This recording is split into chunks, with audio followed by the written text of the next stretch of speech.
It's the Fulhamish podcast, your independent voice of Fulham FC. My name's Sammy James. Welcome to the show. Today, we are looking ahead to Fulham's match at Crystal Palace, our second London derby in a week. Can we build on Monday's dramatic victory over Brentford and get our second win just before yet another international break? We'll also have a few things to say on Monday's dramatic victory over the Bees.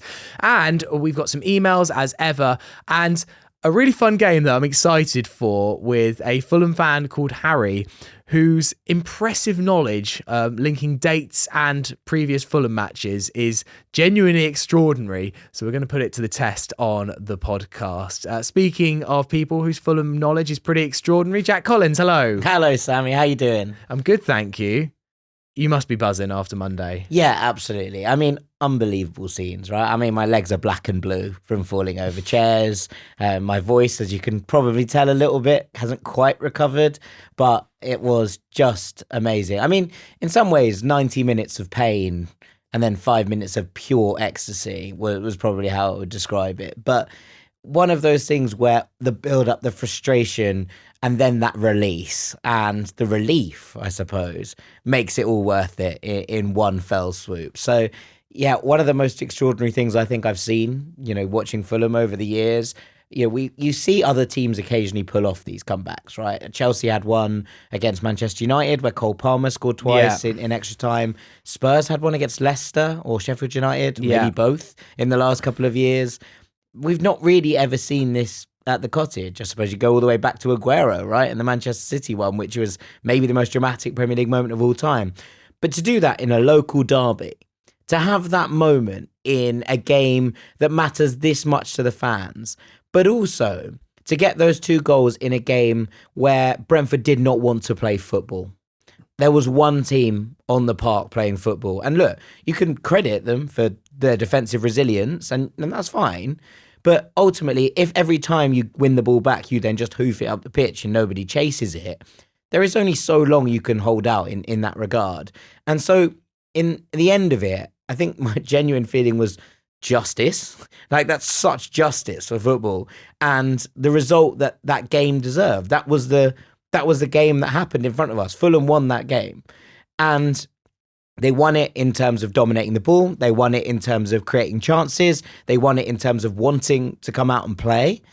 And if this was against, that is a performance of a League One team against a Premier League giant in the FA Cup. It really was, yeah. Like, that is not a performance that, you expect from a game between two local rivals who have been tit for tat over the last decade. And we spoke about this when we were previewing the game last week, right? That it's not just that this has become a rivalry in terms of the fans really don't like each other, which is completely part of it, but also that these two teams have been, there or thereabouts with each other over the last decade. And so to put in a performance like that, my kind of overarching sentiment, and I was speaking to a few people in the pub afterwards, I was like, if I was a Brentford fan, I'd be livid. Well, they were livid. Like, absolutely livid with that tactical display. Not, even with some of the players, because some of the players were fine. Like, some of them were very bad.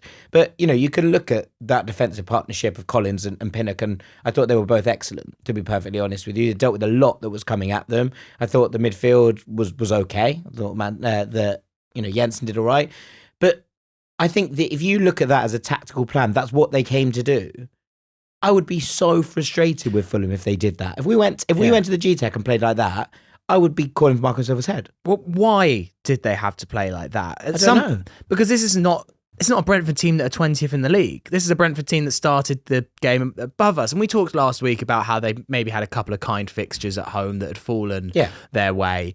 But still, this was not a rank average, they just got promoted team. In some ways, it must be a compliment to Fulham, because we must have made them play that way. Yeah, we did. We did. And the domination of the board and the slick interchanges in the first half, I think, forced them back into their shell second half, to the point that they couldn't find that outball. It was like they were down to 10 men. Yes. Yeah. It's a really, really good way of putting it. But they weren't down to 10 men. So why did that? I mean, it has to be us. Because there are a few injuries. Is there an element of arrogance about it? And I don't necessarily mean that in a kind of... I'm not really being detrimental here to them. I'm being detrimental about their tactical outlook, 100%. But I'm not being detrimental about their players. But is there an element of arrogance in the idea that you're like, okay, have 20 shots, you're not going to score? And look, to be honest, in the second half, I got less and less confident that Fulham were going to score. And there was pressure building, but equally it didn't feel like we had that killer foundation to break through the back line. And look, that's hard when there's 2 banks of 4 in front of you, or a bank of 5 and a bank of 4. But equally, you'd think from their perspective that you'd be trying to play out the outball. You'd be trying to hit that break. And that never came. At no point in the game, until we'd equalised, did I think we were going to concede a second. And that's a bizarre way to play football. I thought it was really odd. Really odd. Like a really strange thing. Now, there are certain things about this Fulham performance that I think we should probably talk about.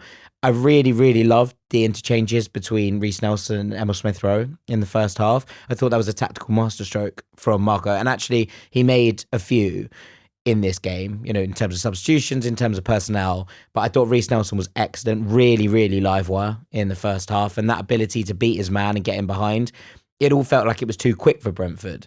The other thing that was too quick was taking shots too early. So, where there's a couple dragged wide, obviously, he gets a couple of lucky bounces, but he should take his time and slot it. There's one from Smith-Rowe which takes a good block and it's taken behind. But down that side in the first half, down Fulham's left, we looked pretty irrepressible, I thought, at times. And it was incredibly surprising that we didn't find a way to find the back of the net in that half. I actually thought we played better first half than we did second. Yes. And that actually what we did in terms of opening up the pitch and opening up spaces and finding those cute little interchanges that kept Brentford on their toes were sharper in the first half, but equally game state matters and all of those things. I was really frustrated at the time with the goal with a couple of things. One, they'd had a player go down and then they had the ball. And I was like, well, if we've got a player go down, put it out. But also I thought that someone should have been closing Vitaly Yenalt down and quicker. It is Pereira. It is Pereira, but equally he does actually get across to him. I actually, having watched back the replay, at the time I was fuming and I saw you outside the ground and I said it to you. But I went back and watched the highlights and I was like, actually, I don't know if you can actually get across to him much faster than we actually did. It's just get it out of his feet and he unleashes. And it's a really good strike, right? There's not loads you can do about it. At the time, I was looking at it thinking, how do you shut that area down? But he's actually squeezed the ball through quite a small gap. I thought he had an age to pick his shot, and he didn't. Yeah. He just got it out of his feet really fast. It felt a little bit slow motion in the ground. Yeah. But having, watched it back, reanalyzed the game, I was like, not sure there's actually loads you can do about that goal. Well, no, and also, at some point, I guess, though, in the Premier League, but if players are going to try and have a pop from 30 yards out and they've done nothing all game, there is an element of Yeah, it's also Vitaly Yenalt. Yeah. If it was Norgard, I'd be like, all right, fair enough. You have to get to him. Yeah, or if it's like James Ward-Prowse or something, I'd be like, we probably shouldn't be allowing that to happen. But yeah, I didn't expect Vitaly Yenalt to unleash one that so well. It's interesting you talk about, because I wrote an article for the Fulhamish website and I said the same thing about, it felt semi-deliberate what Brentford did. Yeah. As if this was a chess match that Thomas Frank was enjoying. As if this was some sort of tactical experiment. A bit like when Pep Guardiola, it felt like for the first time, just decided not to play a striker. It was like, I think I can do this. I think we can win a game playing with almost 0.1 XG. I think we could do this. This will be the ultimate kind of badge of honour. Yeah, I know almost all of Brentford's XG comes from that late Fabio Carvalho chance. Well, their first half XG, I remember someone showing me in the ground, it really made me feel worse about the whole thing, was 0.03. Right, fantastic, excellent, great.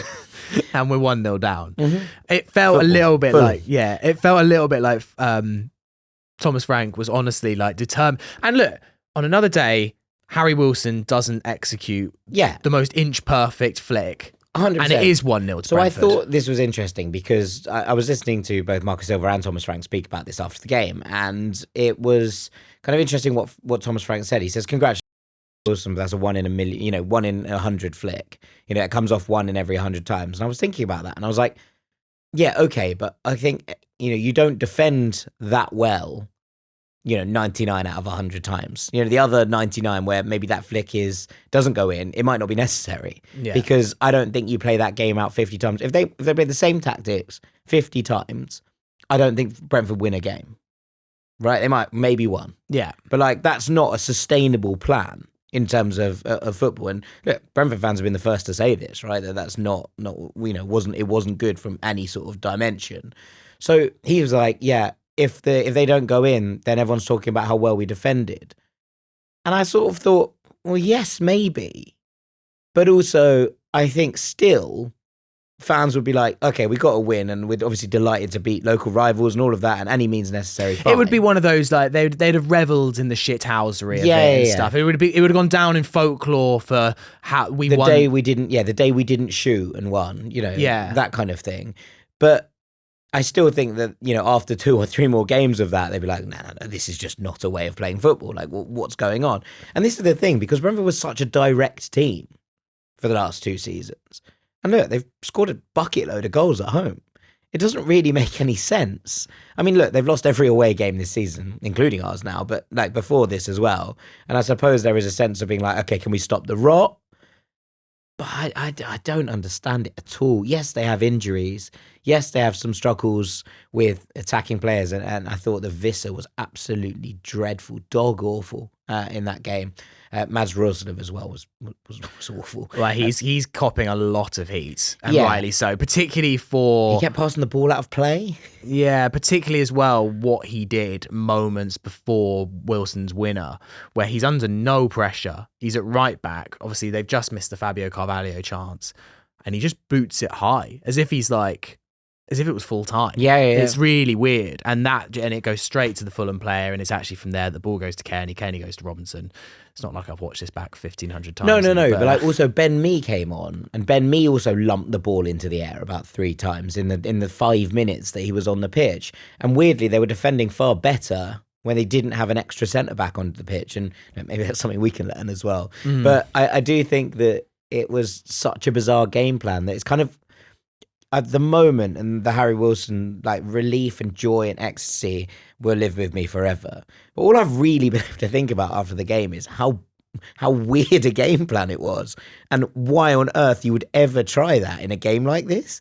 Like, it doesn't make any sense. Yeah, well, that was the thing. Like, you kept thinking, like, well, I can remember games like this in the past where Fulham have come up against a really inferior team. And Barnsley in the Championship when they were bottom of the table and we were gunning for promotion. Like, we've played in games like this, but not 2 teams who are like, I remember evenly matched. I always remember, like, in a more elite level, there was the famous Barcelona-Chelsea semi-final where Torres, and that was the similar game plan, but Chelsea were down to 10. Yeah, and they were also facing like Barcelona at their peak. So again, like needs must, and they got away with it, and they could play that game 100 times over, and they would literally never have won it as they did. But also, they would have never. Like the other thing is that if they played that game 100 times over and they'd played really expansively, they also would never have won it. No. Whereas I actually think that if you put those 2 teams on the pitch and both of them are going for it, I still think Fulham are a better side currently than this Brentford team, and that they have better ability to pick out passes, but as we saw, not clinical, often don't take chances. Like, I think if Brentford play that game in a more open manner, they try, or not even in a more open manner, but they at least try to counter-attack. They give Fulham something to think about that isn't just recycling the ball and going again. Well, weirdly, they proved it in the 94th minute when they created the chance for Fabio Carvalho. They strung a couple of passes together, and all of a sudden, Robinson forgot to track back, and it was all of a sudden, nearly game-losing for us. They had the ability to do it. I mean, I'm glad they didn't. No, 100%. Like, as in, it would have been very, very dangerous territory for a lot of like mental health situations if Fabio Carvalho had scored the winner after the relief of the equaliser, after the frustration. I can't even imagine. Like, I don't even want to think about it. So, but yeah, it wouldn't have been good. But like, this is it. You're absolutely right. It was almost like they needed us to equalise for them to start playing football again, and then suddenly they were like, oh, we can do this. Like, we can create a chance. It's absolutely baffling. Yeah, I don't want to spend this much time thinking about Brentford, but it's all I can think about. Yeah, it was just the most odd game. At some point, I was thinking, like, well, obviously there's this, because you have spells of dominance, especially when you're 1-0 down and you're at home, and I kind of expect maybe 6. I remember like that we didn't make the most of a good appearance of dominance in the 60th minute into 70th minute, and I was like, there was the triple block. Yeah, and I was like, oh. Yeah. There was also the moment where, Robinson, Jimenez, and maybe all tried to head the ball at the back post and it Yeah. went out of play. Yeah, and it was after that moment I thought we might be in trouble today. Mm-hmm. And I thought, okay, well maybe the moment's gone, but the moment kept coming. The waves of attack just they never stopped. Well, there was no other option because there was nothing else to think about. There was no defensive work to be done. Did Bern Leno make a save outside of the Carvalho one? No. No. But it wasn't even that. I don't think anyone did any defending. I don't think anyone had to do anything. Let's come on to Fulham and particularly want to talk about, we talk about him a lot on this podcast, so I feel like it's right to definitely talk about him today. Harry Wilson. Yeah. Finally gets his moment in the middle. Plays in the 10. Magic. I mean, even before the goals, right? The goals obviously make this what it is, right? And the Harry Wilson headlines are all about the goals. But even the moment he came on, the directness, the dynamism of Harry Wilson in the middle there running at players was unbelievable. And it really opened the game up. I thought Adama did really well on the right as well, just in terms of stretching things. We didn't look for him as much as we normally do. Yeah. But in terms of stretching things, I really did like that Adama was able to keep that width and allow some underlaps. And we saw that shot from Castagna that always comes of it.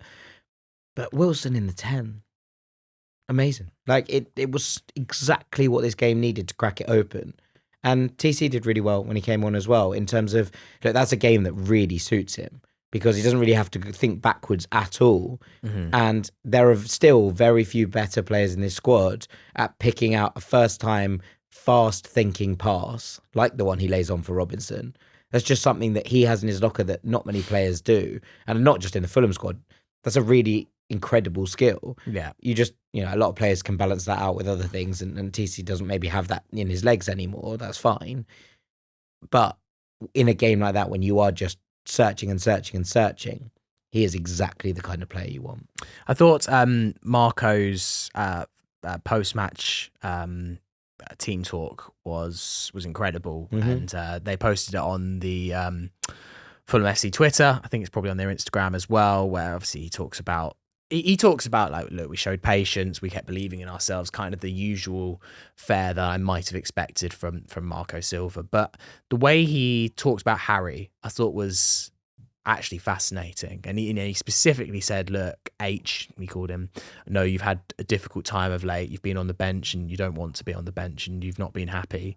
But he kind of then said, like, you deserve this and this was your moment. And kind of everyone went over to Harry at the end. I mean, a genuine, I don't get a tear in my eye by very much, but this one actually came bloody close. I would have been bawling, so there's that. Yeah.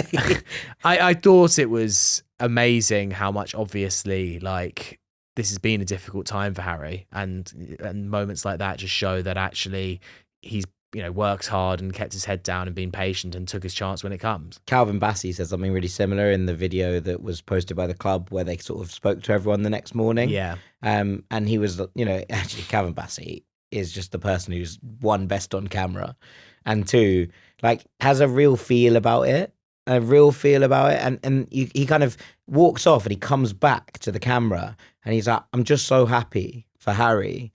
He's like, because, he hasn't been starting. He's been on the bench. He's been working so hard. You guys don't see that, how hard he's been working. He absolutely deserves this. And I was like, similar kind of essence to what Marco was saying in that video. But again, like, there's a real sense of camaraderie and togetherness in the camp. And I think that's, one, obviously a great thing. But two, I think it goes back to your point. It's about Marco Silva's man management as well of this team. And that we talked about leadership and maybe a leadership void this season and the fact that those things are difficult to fill and a lot of senior players leave. But Marco seems to be the one that they're looking to, obviously as a manager, but also as that kind of figure to reassure people as well. And often that's done by a player figure in the camp. And I think that that's a really cool thing that seems to be working in our favour, that even after a couple of games where we have struggled to see results out, as has been mentioned, the West Ham game, the Everton game, that we can have that self-belief that this could be our turn to actually make that happen. Yeah, it was, I mean, all of the Fulham content in the last days has been pretty sensational to watch and to revel in it. And it feels like a real moment for the fan base. Like, obviously, it's easy to compare like nights like that, but like with Juventus and Hamburg and Derby, but all of those had such significance because of the stage of the competition they were at. Ultimately, boil it down, and this was just one league match out of many in a Premier League season. But I do honestly think we're going to be talking about this game in 5, 10, 15 years. I think it's that special because just the nature of that late comeback. Yeah. So it's literally never happened before. Well, exactly. Also, we'd be talking about this game in 5, 10 years, even if it was against, let's say, Everton or Palace this weekend, right? If we'd scored 2 goals in the 92nd and 97th minute. Yeah. But the fact that it was against Brentford, who have had a lot of big results at the Cottage over the last decade or so, who've had their moments, who've had their bloody Jota in the last minute, and they've had their 4-1 where Alan Judge took us apart. They, some real tough ones, right? The Morpie equaliser, that was a big one. They beat us here first game back after COVID. They've had some real kind of moments at the Cottage. And so to get one over them, obviously we got one over them with Mitrovic header, the late one, that was such an up and down, topsy-turvy game of football. But to get one over in this manner, under the lights, just kind of mythical. It was amazing. And you're right, be talking about it for a long, long time. Yeah. But next, we need to talk about what's happening this weekend. So we'll take a break. Afterwards, we'll talk about Crystal Palace. This episode of Fulhamish is brought to you by NordVPN. NordVPN is a way of watching sporting matches from all around the world just by changing the location on your tablet, your laptop, or your phone. For instance, you can use NordVPN to watch football matches for a fraction of the cost, including those 3 p.m. fixtures that aren't available here in the UK. Plus, you can use NordVPN on up to 10 devices. So, for instance, if my dad goes on holiday to Spain, he can log in using my account and then he can watch Match of the Day to catch up on those Fulham highlights. Only when Fulham win, of course. Right now, you can get a great deal by signing up for NordVPN at nordvpn.com/Fulhamish. Not only will you get a great rate, but you'll get 4 months extra as well. Plus, it's completely risk-free thanks to NordVPN's 30-day money-back guarantee. So to get that great rate plus 4 extra months, go to nordvpn.com/Fulhamish. That's nordvpn.com/Fulhamish. Part 2 of the Fulhamish podcast. It's Sammy here with Jack. Let's look ahead then to Palace on Saturday. Selhurst Park. Always one that I particularly look forward to. I mean, the away end at Selhurst Park. You can't see anything, but it's a great day out. Yeah, I think it's close. It's easy to get to. The Bird in Hand in Forest Hill is nearby, which is one of the worst and best pubs in London simultaneously. Yeah. It's just it's a good It's always a good day out going to Palace. But yeah, I mean, the view at the stadium and just generally the whole experience at the stadium. I mean, you better hope no one puts the ball up in the air. Yeah, you just have to hope no one kicks the ball high. And also, like, it feels like a real football stadium. Yeah, 100%. Like, we can all moan about the facilities and the toilets are shite and stuff, but I think I'd rather go to Palace away than like St Mary's. Yeah. I mean, like, maybe if you could ask me, like, Tottenham or like their fancy new ground, I was like, oh, that's quite nice when you go to a really nice one. Yeah, but like, as in Palace is great. Palace is fun. You don't have to walk for an hour back to Seven Sisters afterwards. The Palace is a great ground. I like Selhurst Park. I got a lot of time for Palace. And you got a chance. You got a decent chance when you go to Palace. Yeah, right? yeah. I'm not saying we're going to win, but you go to Palace and you always know that, like, it's probably going to be a good, entertaining game. I think right now in particular, you'd fancy our chances against Palace, but generally, there's probably not always going to be loads, between these two teams, right? It's not like this is a game that you could never win, and I think that's a nice thing. But also, like, it is just as you say, it's a traditional place. It's got a lot of character. It's got a lot of soul. I'm a big fan. I got a lot of time for Palace. Yeah. Good atmosphere from the home fans, obviously, and the away end can make a bit of a racket. So should be a good one. I'm looking forward to it from that point of view. I'm also looking forward to it because, as you mentioned, like, this on paper should be a bloody good time to face Crystal Palace. In fairness, their form has picked up. Their last game at Selhurst Park was the 1-0 win over Tottenham, which was their first win of the season. They went away to Aston Villa and won 2-1 in the League Cup, which was incredibly impressive, although it came at a huge cost because it was in that game where Eberechi Eze and Adam Wharton I mean, Wharton was already injured and already needed surgery. I'm not really sure why they risked him. I think they were trying to coax him back into, like, you know, when you can just get a player through a period, and then think they were going to get the surgery done over a slightly quieter period if they could get him through a few more games. They could not. Right, yeah. So Wharton is definitely out, and then they picked Eze's up. definitely out as well. He's out for a hammy, and Jefferson Lerma's also out because he's done something else and he's not back till after the international break. So. Yeah, they picked up a pretty credible 2-2 draw, though, despite all the absentees at Wolves. Possibly could have won it had they had a decision go their way, although I was fairly grateful just for the fact that Wolves fans moaned so much about VAR. I think if that had gone in, I think Gary O'Neill might actually have self-imploded. Yeah, maybe. I mean, look, Wolves are very much not great at the moment, right? So I don't know how much you can draw out of that game. It was weirdly open for two teams who aren't very good. But I thought you kind of look at their game against Tottenham, and whilst Tottenham weren't quite at the races, Palace pressed exceptionally well. Tottenham could not find a way through that press. But so much of that was Eze, and so much of it was that ability to step up from Wharton. You're like, is that going to be the same? Now, Daichi Kamada came on for Eze in the Aston Villa game and played a bit higher up and looked a whole lot better, but was then dropped back to his midfield slot against Wolves because they don't have enough players. So he's had to fill in a gap there. And I think the Kamada looks a little bit lost in the centre of midfield. And Palace fans have been a bit confused about what he does really at this point. They were like, well, he doesn't have any technical ability. I mean, this is incorrect. Daichi Kamada has been brilliant at a couple of clubs, both at Lazio and at Eintracht Frankfurt, especially at Frankfurt. But he played in a far more advanced role, you know, one behind the striker, very much kind of a number 10, floating number 10 player. He's not really an 8. And he's been asked to do a lot of defensive work. Yeah, fair enough. But he's being asked to do a lot of defensive work. And because, you know, next to him is Will Hughes, who is a perfectly serviceable player. And I think has actually been one of the more underrated elements of Glasner's turnaround at Crystal Palace. But again, you wouldn't peg as kind of a natural 6.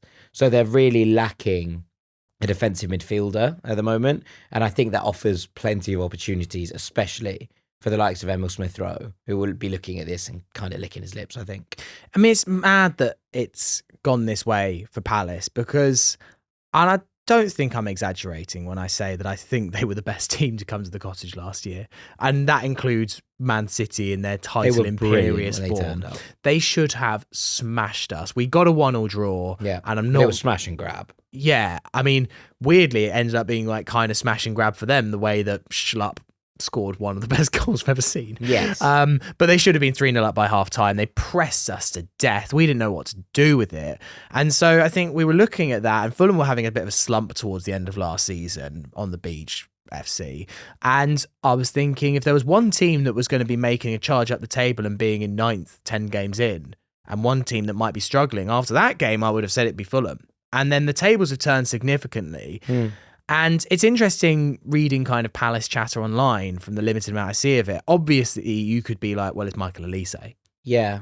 But it's not quite, is it? No. And the suggestion is it Joachim Andersen? I think some Palace fans dispute that Andersen has had that big a deal. They say that Lequoir's come in and done quite a good job. Yeah, he's looked very good in the last couple of games. He had a little bit of a shaky start, but he was always brilliant at Wolfsburg, so I'm not hugely surprised. But, I mean, he linked with us as well, Lequoir, quite significantly. Why do you think it's gone wrong for Palace this year? Jordan Ayew. Lack of Jordan Ayew. Like, I think that Jordan Ayew is... No, I think he's a really important part. Like, it's not just Jordan Ayew, right? Let's be clear. But it's component parts, right? Because you lose the long ball ability of Anderson to play out from the back, which does pin teams in. And I think the Palace were really good at this. They play the long diagonal, and even if they lost the ball, they'd peg you up there, right? And then you'd have to play through them to try and get out, which is really difficult. They've had a lot of injuries. Mark Gay didn't start the season fit. They are starting to find a balanced back three now, but it's taken a long time because Chris Richards started the season in there, got injured. Chadi Riyad got injured. Mark Gay didn't start the season. So it's been a lot of chopping and changing. Took a while for Trevor Chalobah to come into the side. It feels a little bit more secure at this point now. But that chopping and changing didn't help, and they lost some leadership in the form of Anderson. I think that losing Elise's ability from dead balls has obviously hurt them in some ways, but Michael Elise is magic, and you can see that from what he's doing at Bayern Munich, right? But also, I do think that being able to find this balance where Jordan Ayew could come on and press you to death, as you say, press you to death, from the 70th minute mark meant that you didn't get a breather. Whereas I think that even when the games at Palace started well this season, they'd fall off towards the end because the substitutes aren't able to make the same kind of impact. And I think, again, leadership in the group, we talked about it with Fulham, right? You lose players of Ayew and Anderson's calibre in there, along with your superstar player, and there's a big transfer saga for your captain and star defender. That's a lot of bodies to lose in the same kind of period. There's a lot of emotional strain on the Elise loss. There's a lot of leadership strain on the loss of Anderson and Ayew. And I think that generally the whole Gahey thing, will he, won't he, probably really didn't help them to settle. They do look better than they did at the start of the season. But I think that having Wharton out and having Eze out, and at the start, everything good about Palace felt like it was coming through Eze. They have diversified a little bit, and Mateta feels a little bit back in the side. But it doesn't hugely make sense. You know, you spend a lot of money on bringing Eddie Nketiah into the club, who is a penalty box poacher, very different type of player to Mateta, but you're forcing him to play wide where he really struggled at Arsenal. You're going to have to get him in the team because he costs that amount of money, but he doesn't fit in the way that you're lining up right now. Ismail Assar is a completely different type of player to Michael Elise. Michael Elise is a cute, clever, player who can make those interchanges, who can score worldies. Ismail Assar is a channel runner. Like, it doesn't hugely make sense in terms of their recruitment from where I'm standing, in terms of the players that they brought in to do the jobs of big players that they lost, Lacroix aside. And I think that the balance just doesn't feel right yet. They'll be fine, Palace. I'm pretty confident that they're going to be okay. But this does feel like a good time to play them because I still think they feel a little bit confused in what they're trying to do, even if they've improved. Yeah, I mean, obviously, Eze is a huge boost for us. He's one of those players that just, you could be playing so badly. One that got away. Yeah, I mean, one of many. But that Palace game back in April, May, I think it was April. Yeah, it was late April. Wharton ran the show. I was so impressed with him that day. I remember thinking, like, why the hell did we not sign this kid from Blackburn for a cut deal price in January? And obviously, like, he impressed so much that he nearly went to the bloody Euros. I mean, some argue that he maybe should have gone and to the Euros. He was that good. So look, it's a good time to play them. I still don't think that it's a given that we win, but I think we're strong favourites, I would say, given what... I'd say we're slight favourites, given it's away from home, given that we still haven't been hugely clinical with our chances.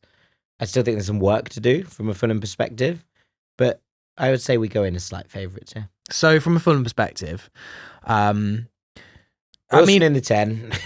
Well, yeah. He did actually change it up a little bit more, Marco, than he has recently. I mean, Anderson coming in for Diop was a given. Natural.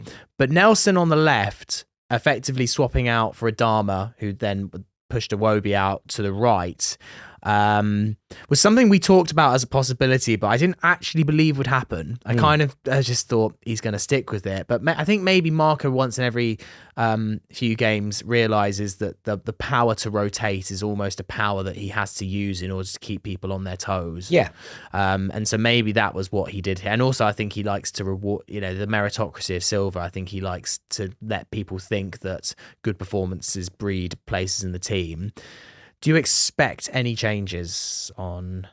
Because ultimately it was the finishing team that did the job on Monday. Yeah. I mean, I do think, and look, I've said this from the start of the season, that Adama's best position is as an impact sub. Like, I think him coming on to terrorise defences, unless Fulham are planning to play in transition, like we did against City, in which case, obviously, you play him. But actually, in terms of the queue, I think that you bring him on late in games as they start to stretch. That's where you can get the best of Adama. I thought Reece Nelson did enough to keep his spot. The only question, I suppose, is can you shift it to get Wilson in? Because, like, as you say, it's a meritocracy for Silva. So at what point then do you go, well, Harry Wilson scored 2 goals in the last 5 minutes of this game and won the game, is currently the name on everybody's lips, is the player that fans will want to see. That doesn't mean he's going to play. Yeah. But it will want to see. I wonder if Marco Silva finds a way of getting Harry Wilson into this team. And I do wonder if that means that he switches up the midfield a little bit. Now, Andreas didn't have a great game. He wasn't dreadful, but he didn't have a great game, I didn't think, against Brentford. And whilst I maintain that his position as kind of leader and captain on the pitch is an important thing for Marco as his kind of voice box in there, I thought that Iwobi was good enough to keep his spot. And I think you kind of see some of the body language around it afterwards. I wouldn't be completely surprised if they went with something like a Berger, Iwobi, Smith Rowe midfield, and then shifted Wilson out onto that right-hand side with the ability to drift and played Reece Nelson on the other. Yeah, potentially. But then are you kind of negating the point of like what Harry Wilson was so good at was playing centrally? Sure, but you can ultimately deal with that if you have to then drop Smith Rowe. If you want to play Wilson in the 10, you have to drop Smith Rowe. I wonder if Smith Rowe was excellent in the first half. I wonder if the reward for Wilson, if Silva's thinking that way, isn't a start. I think that's quite an exaggerated, like, you came on, you did obviously make a big difference and scored 2 great goals that will never be forgotten. But I wonder if the reward for Wilson is like, if I was Harry, it wouldn't necessarily be the fact I'm not starting that would irk me. It would be the fact I'm not even coming off the bench, or if I am coming off the bench, I'm getting like 3 minutes at the 87th minute. He had to prove himself in the 82nd minute against Brentford. If it was more to Harry Wilson, like, look, actually, I really want to see you in that 10 again. You're going to come on 60 minutes. Yeah. I like that, and I think that would be a sensible place to be. Like, and it's going to probably put a rocket up Smith Rowe. Like, if you don't perform in Mill, your number 2 just, I mean, he is performing. Let's not. Yeah, he is. But like, you're gonna have to do some incredible stuff in Mill. Otherwise, Harry Wilson's gonna come on 60 minutes because he's just got me 2 goals. I just wonder, and maybe tactically you'll disagree with this, but I like Iwobi in that 8 position. I thought he did well there. And with wing backs, does having Adama and Nelson on either wing not do some? They'll have quite a lot of space to exploit. I feel like Tyrant Mitchell, with having to worry about Adama Traore behind him, is quite a good position for us to be in. I think Palace's wing-backs thing is a bit false this year. They basically play with Trevor Chalobah at right back, 2 centre-backs, and Tyrant Mitchell at left back, because Munoz is basically a winger at this point. Okay. So the way that they shift and tilt basically means that I don't necessarily... I take your point. And I do think there is an idea that with 3 at the back, you get that a little bit more freedom to push on.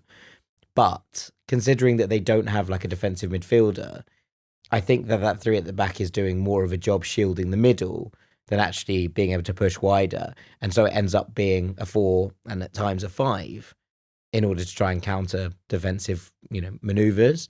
So I'm not 100% sure there's going to be all that much space. Where I do think there's going to be spaces between the midfielders and the centre-backs, and can you get players in that hole running at them?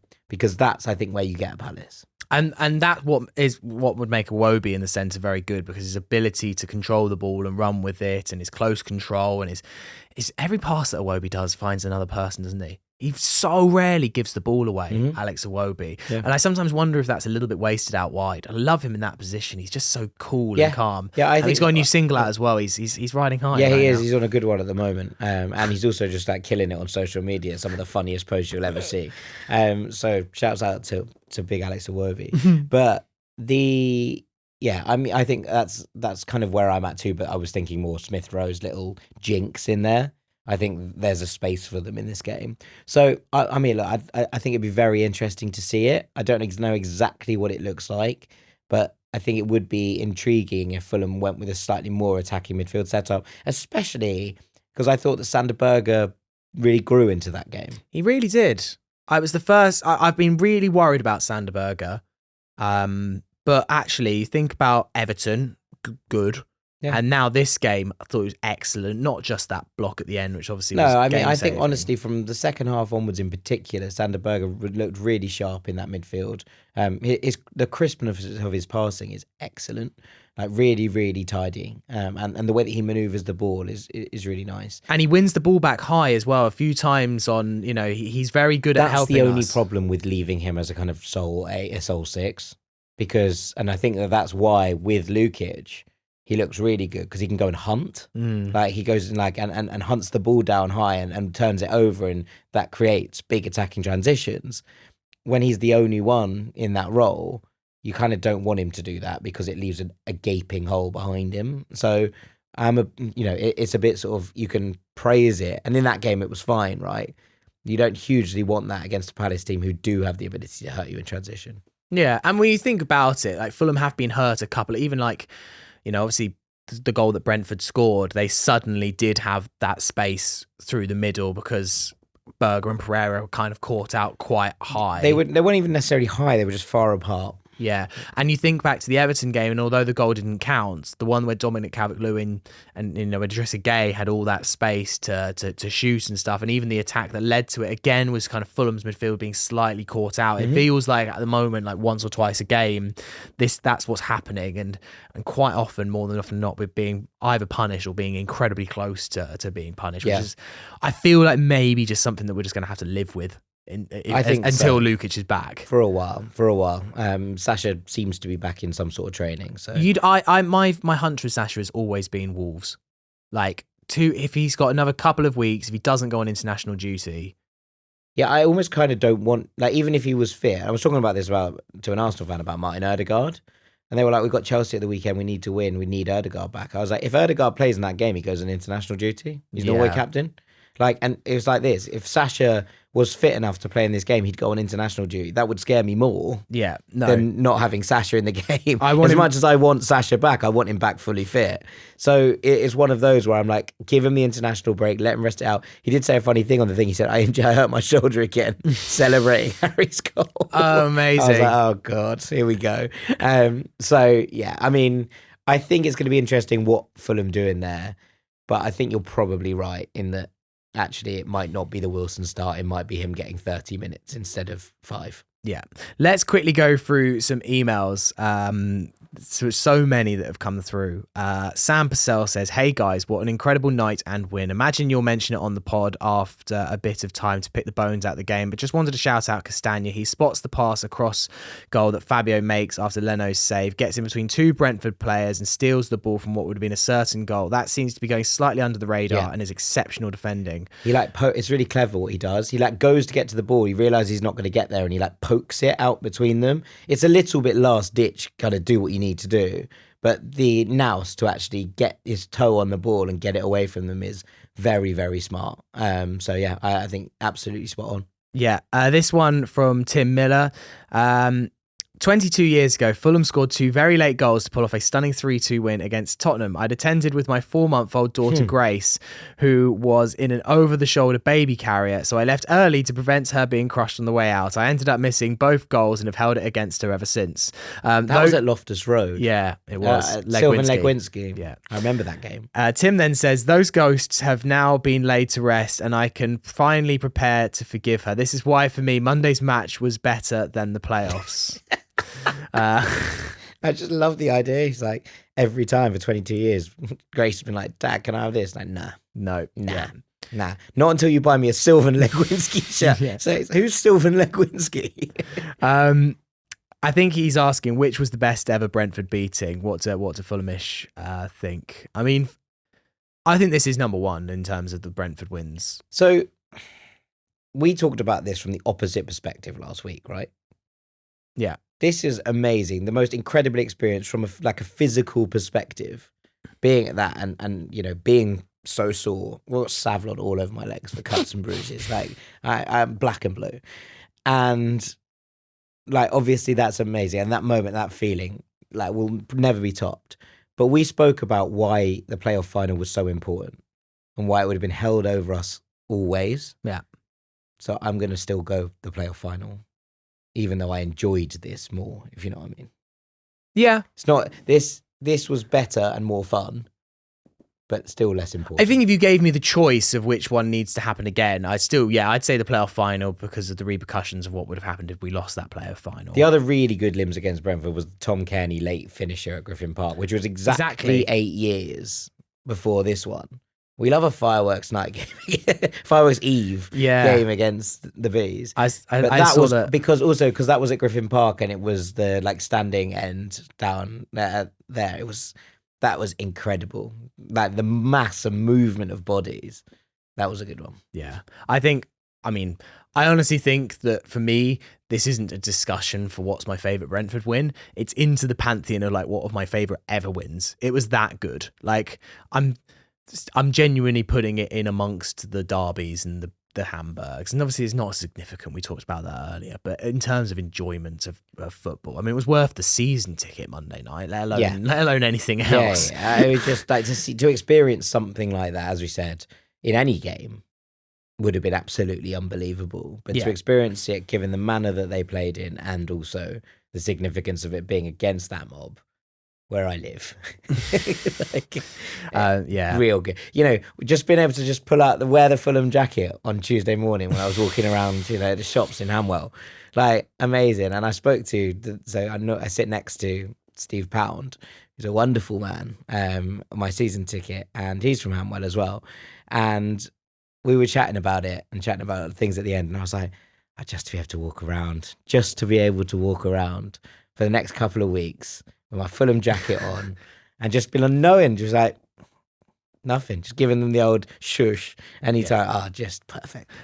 Gentleman Jim, obviously his now go home commentary is iconic. But it's so funny. It's the there's another clip on Twitter doing the rounds. I think Fulhamish reposted it, where he says, and I'll be in Morrison's tomorrow with my Fulham shirt. And then he's like, they're not a patch on Fulham. They're not a patch on Fulham. It was possibly the best ever Gentleman Jim. Fantastic. Yeah, like iconic, cult. I've spoken to Jim about this. I think Jim lives next to or very near to a lot of Brentford fans. And these Brentford fans... There is a Morrison's on Brentford High Street. I think I don't exactly know where Jim lives, but I know that wherever he lives, he has a lot of Brentford fans around him. And I think in the years and they all know that I think he's the Fulham club commentator. And so I think in the years that Fulham and Brentford were playing regularly and they were new to the Championship and they were beating us every time, I think they were giving him so much stick. Right. So I think that from my knowledge, it makes sense.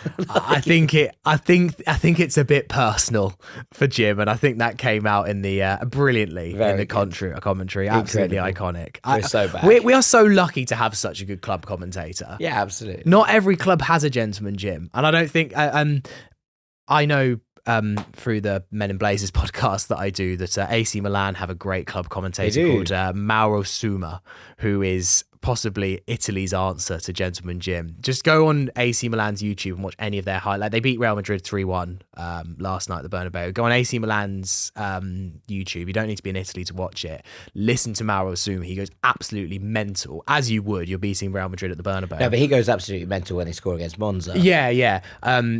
But not every club has that. Like, some do have okay ones, but quite a lot, you listen to their club commentators and they are dry. We are so lucky to have Jim. Yeah. And Jamie alongside him, who does a great job as well. But we don't really. I think a lot of people don't realise how lucky we are. Yeah.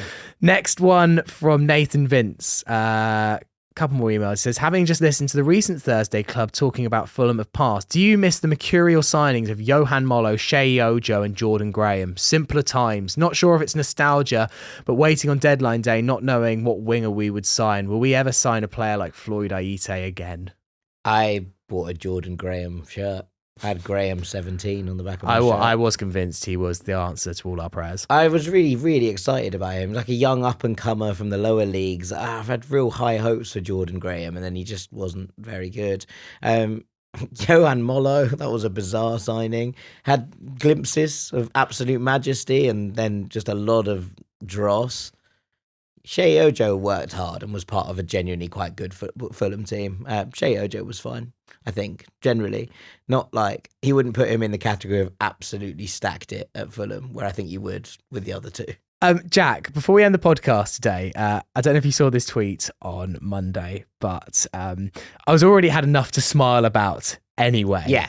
And I'm on the 295 back from Hammersmith to Clapham Junction, scrolling through on my phone. I'd watched Harry Wilson's goal about 15,000 times. Yep. And I thought, let's see what else is on the Twitter sphere. And I came across this tweet from Lewis Brooker, although his name is spelt like Louis Boamorte. Fantastic. Which is great. And it's a video of a guy called Harry. And Harry's ability is the fact that, and there's a video of them, they're in a bar and they're saying dates at Harry, and he's able to name the Fulham fixture and scoreline from that day. Yeah. And it's incredibly impressive. It's incredibly impressive, yeah. Yeah. So, like, for instance, one of them was they did 21st of February 2018, and Harry was just straight away, Bristol City 1, Fulham 1. Anyway, so it's very good. Anyway, the first comment, and I hadn't even seen it by this point, said, "At Fulhamish pod, get this lad on." And I was there, we're ready to go, like, come on the pod, but they'd already were one step ahead. So Harry Healy joins us on the podcast. Hi, Harry. How you doing?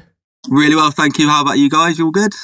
Yeah, very good, mate. Very good. This is incredibly impressive, Harry. I've never seen anyone do this for Fulham before.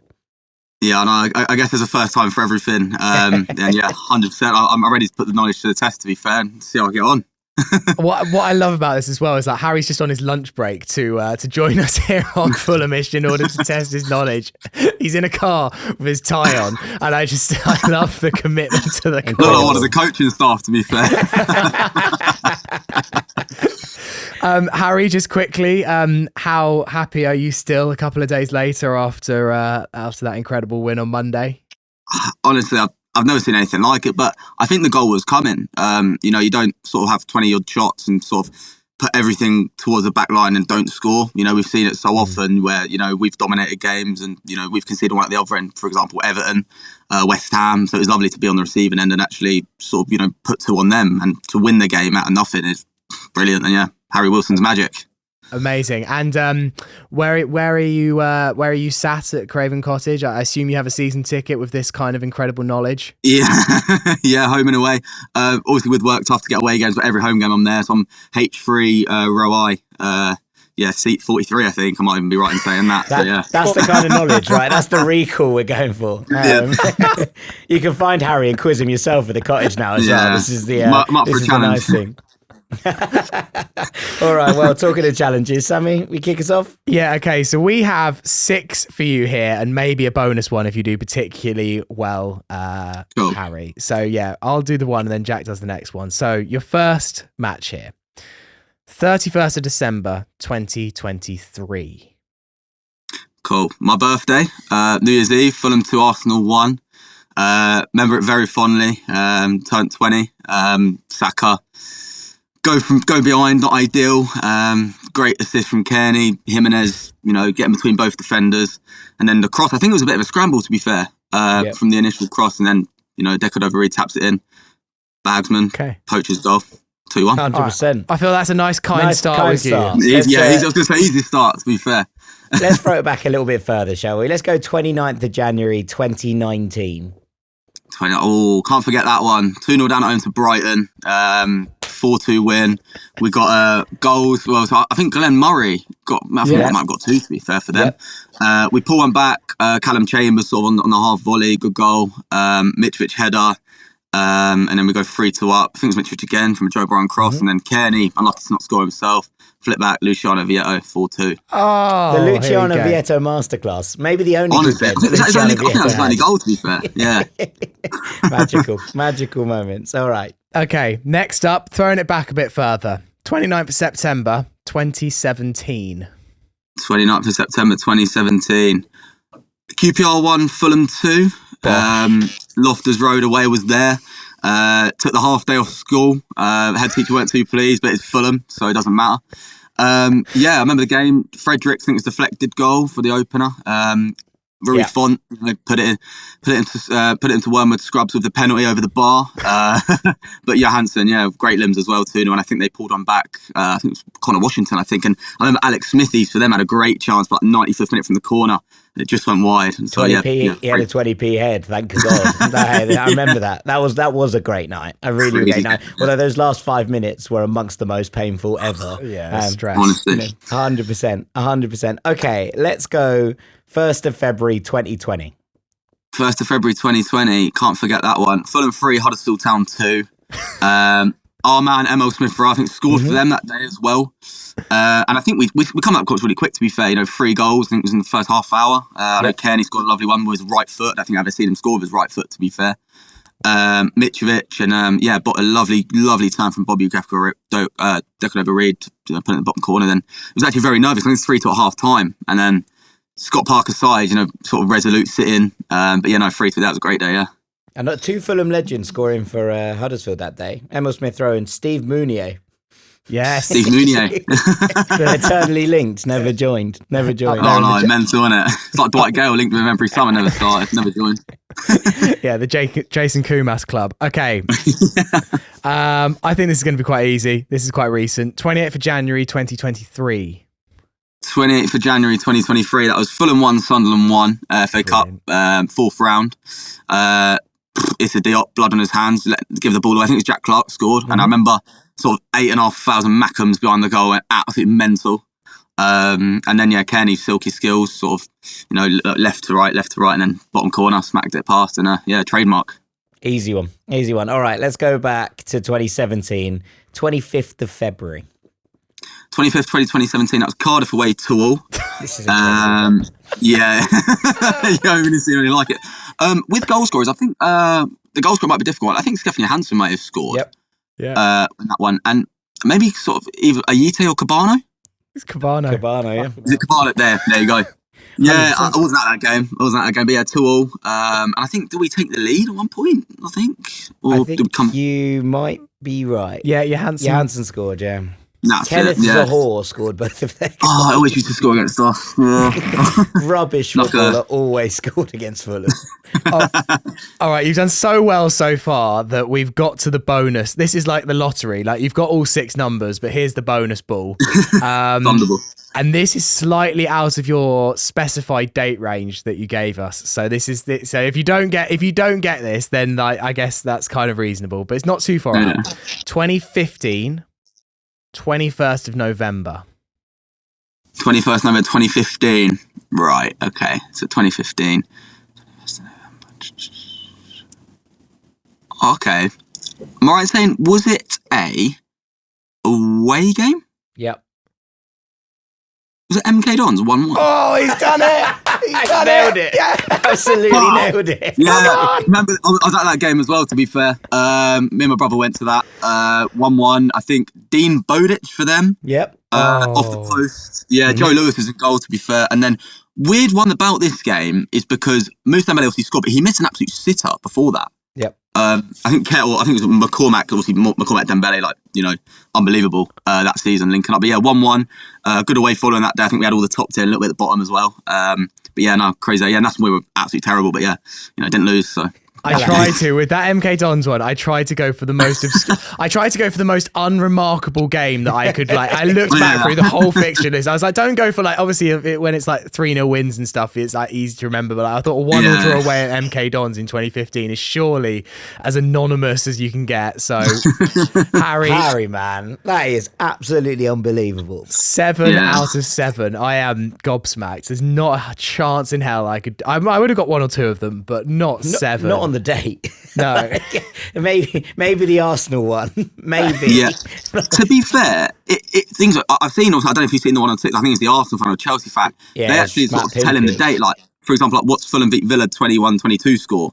But just for me, I hear the dates and I just bat it off and tell you the game because that's the way it works. Incredible. Yeah. But, Harry, they're mental. 7 out of 7, 10 out of 10 performance. 100%. And thank you so much for coming on Fulhamish. And it was absolutely brilliant. I am gobsmacked. Harry Statto Healy, everybody. Statto Healy. Anyone wants to go, then Saturday 23rd, I'll be at the Golden Lion from about 1 o'clock. Testing on the Mate, you're a local celebrity, and rightly so. Rightly so. Harry, incredible. Thank you so much for coming on. Brilliant. No worries. Thanks for your time, guys. Have a good one, all right? Well, there we go, Harry. Yeah, it's just absolutely incredible, Sam. I don't really know what to do with it apart from I just want to buy that man a pint. Well, he said where he'll be. Yeah. I'll go and find him. I'm gonna go find him in his seat. Now he's told us. Just quiz him about stuff. I'm just gonna start. If I see him in a concourse, I'm just gonna shout a date at him. Yeah. Even if I don't know the answer, I'm just gonna come up with one and just like try and throw him off. I feel like I'm meeting Fulham celebrity fans at the moment. I met Luke Heathcote the other day after in the Duke of Cornwall after the. He obviously got a number of the Man City fans into it. It was iconic. Yeah, 100%. So that was nice to see Luke. Some great times. Gonna see Harry now. What a life. Harry, you are a legend and the star of this podcast. Humans of Fulham. Yeah. We should do like a photo book or something like that, and Harry would be one of them. Yeah, 100%. This man can recall any game from 2015 onwards. It's amazing. This is actually a really good idea. We should do this. Thank you very much for listening and watching today. We will be back on Sunday. George Cooper is back from his holidays to host the podcast. He's absolutely fuming that he's missed this one. He is absolutely livid. Yeah, I think he's mistimed that one on Monday, but he's back to see Palace away. Wow, there you go. Maybe I don't think it'll be quite as iconic as Monday. Who knows? It'll have to be a pretty special game for it to beat it, but you never know. So if you're going on Saturday, enjoy. Safe trip to Selhurst Park. Maybe see you there. If not, have a great weekend anyway, and come on, you whites. You whites.